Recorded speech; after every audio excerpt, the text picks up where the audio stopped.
Every time he flies, he makes sure to bring along a roll of duct tape. Once the plane has reached cruising altitude, he heads to the bathroom and expertly uses the tape to cover the smoke detector. Lighters, guns, and other prohibited items. He brings them all onto the plane. That's because he's an air marshal. But today, after years of service, his job is about to come to an end. A challenge that could cost the lives of 150 people on the plane is about to begin. As he returns to his seat to rest for a while, he receives a message from the internal network. He pauses for a moment. There shouldn't be any messages while the plane is in flight mode. The message content leaves him even more puzzled. Are you ready to do your duty? Air Marshal. The mysterious sender knows his identity, and the tone feels almost like a challenge. The Air Marshal cautiously replies, "Who are you?" To his surprise, the reply comes instantly. "One of your passengers." The Air Marshal realizes the seriousness of the situation. He wants to know who it is, but with so many passengers on board, he doesn't know where to start. He warns the mysterious figure that accessing the internal network is illegal and urges them to stop the prank and back off. However, the person seems to know everything about him. The mysterious sender sends another message. Transfer $150 million to this account,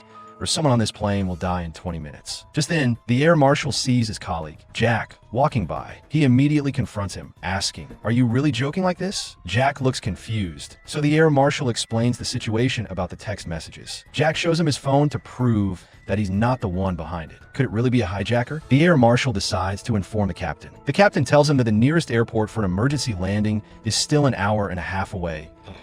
That moment. The air marshal hatches a plan. He continues communicating with the mysterious criminal and enlists the help of a flight attendant and a nearby female passenger to start investigating potential suspects. They begin marking out those who are using their phones during the times the text messages were sent. The air marshal keeps negotiating with the hijacker, while two other helpers focus on the screen. They record all the passengers who use their phones during the times the air marshal sent messages. 9B, 22C, 2F, 14C. Just then, the Transportation Security Administration calls and announces they're taking over the air marshal's operation. They tell him that he is no longer fit to continue his role and that they need to contact the second air marshal.